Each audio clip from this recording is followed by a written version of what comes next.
Previously on Proto Death Knight. I returned to Brill to turn in my completed quests because today I wanted to do something a bit different than pure leveling. I picked up a few more skills and also finished my class quest in Undercity, which unlocked the ability to summon a Voidwalker. A tank demon sounds useful, but for this journey, he's not exactly ideal, so for now our beautiful imp stays. After that I managed to get into my first dungeon, Ragefire Chasm. I could already picture them under my red robes, perfectly matching my green orcish legs.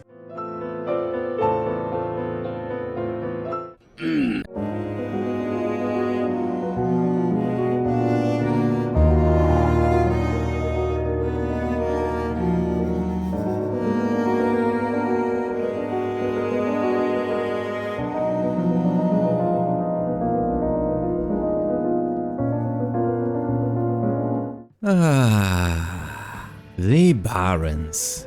How I hate this zone. I mean, don't get me wrong, the variety of enemies, the hidden oases scattered across the dry wasteland, the beauty of places like Wailing Caverns or Ratchet, the city of my beloved goblin race, all of that is genuinely great. But this is also the zone where I feel monotony the hardest. A huge portion of quests here boils down to either killing a specific number of mobs or farming quest items from them. This place loves sending you to the exact same location 2 or 3 times, just because the quest giver felt like it. Ah, yes.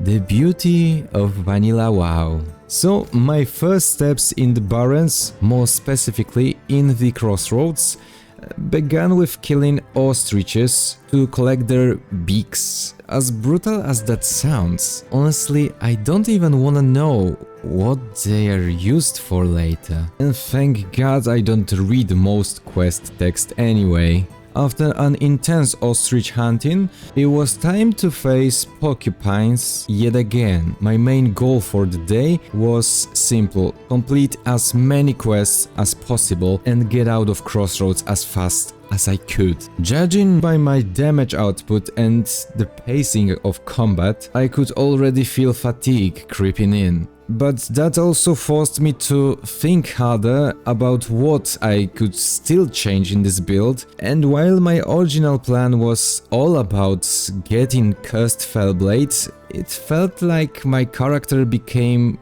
weaker, not stronger. I decided to give the sword another chance. I didn't have much money to replace it anyway, and I didn't really have a better alternative in mind yet. The main issue of the weapon turned out to be its attack speed. Cursed Fellblade has great flat damage, and if I were playing a class that scaled with strength, this weapon would be amazing. But Warlock doesn't scale like that. We rely purely on the weapon's flat damage, and that's where slow weapons become a problem. When a hit does land, it can deal solid damage, but there's no guarantee, and when the attack gets dodged or missed, you're stuck waiting for the next swing. The wait feels long enough that I could have just cast another Shadow Bolt while tanking with my minion, which defeats the whole purpose of this build. After finishing the quests, I returned to Crossroads to turn them in. Then I headed back to Orgrimmar to grab a few more, while also pushing forward Thrall's chain quest. He sent me to the Cleft of Shadow, where I picked up Corruption rank 2 and spoke to Niru, as instructed. And from Niru back to Thrall, classic vanilla quest design. Go from point A to point B just to return to point A again. Whoever came up with this must have been having a great time, because vanilla is absolutely packed with quests like this. After that, it was time to rob local zebras of their hooves. Another step in my ongoing career of harvesting animal body parts right after ostrich beaks. Then all that remained were 12 raptor heads. And since I've already mentioned feeling burned out and disappointed with the weapon choice, I should explain what the gameplay actually looks like right now. I usually show you highlights, but you need to understand something. At this stage, this build is not fun to play. That was obvious from the start. A warlock tanking mobs directly is never a good idea. And this is no exception. Sure, the damage is, let's say, decent, but that's not enough.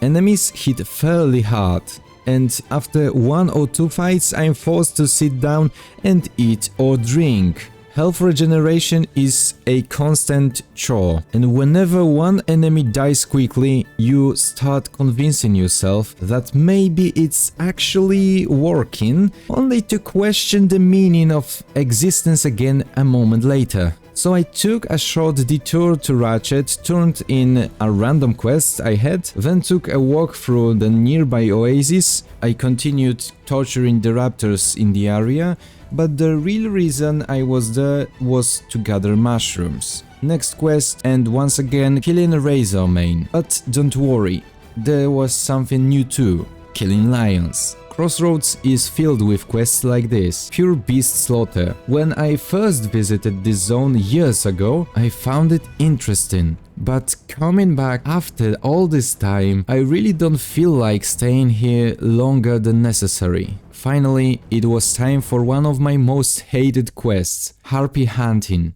It's not that I hate harpies themselves, unless we're talking about the loud ones from Gothic. The real issue is their location. They are far from Crossroads, so you start with a long walk, then comes heavy farming of quest items, and just when you think you're done and return to turn it in, the quest giver tells you there's one more harpy that also needs to die.